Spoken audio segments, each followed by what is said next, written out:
ఎవరైనా ఒక వ్యక్తి ఆదాయం లేదా ఆ వ్యక్తికి సంబంధించిన ఏవైనా లావాదేవీల గురించి సమాచారాన్ని ఆ వ్యక్తి పాన్ కార్డ్ సహాయంతో పొందవచ్చు. పాన్ కార్డులో ఆల్ఫా న్యూమరిక్ కోడ్ ఉంటుంది. అంటే ఈ కోడ్లో కొన్ని సంఖ్యలు, కొన్ని అక్షరాలు ఉంటాయి.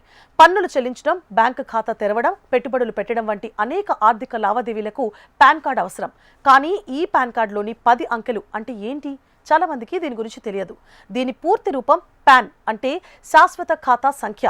ఈ పాన్ కార్డును ఆదాయపు పన్ను శాఖ జారీ చేస్తుంది. పాన్ నంబర్లోని మొదటి 3 అక్షరాలు ఇంగ్లీష్ అక్షరమాల నుండి వచ్చాయి. ఆ తర్వాత ఏవైనా ఇతర అక్షరాలు ఉన్నాయి. 4వ అక్షరం పాన్ కార్డు వర్గం గురించి సమాచారం అందిస్తుంది. మీ పాన్ కార్డులో ఇంగ్లీష్ అక్షరం పి అంటే ఈ పాన్ కార్డ్ ఒక వ్యక్తికి చెందినది, వ్యక్తిగతమైనది అని అర్థం. పాన్ నంబర్లోని 5వ అక్షరం పాన్ కార్డ్ హోల్డర్ ఇంటి పేరులోని మొదటి అక్షరం.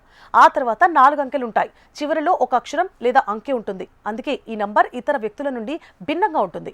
అయితే పాన్ కార్డులో కూడా 2 రకాల పాన్ కార్డులు ఉంటాయి. పాన్ కార్డ్ కేవలం వ్యక్తిగతమైనది మాత్రమే కాదు, ఏదైనా కంపెనీకి కూడా చేపించుకోవచ్చు.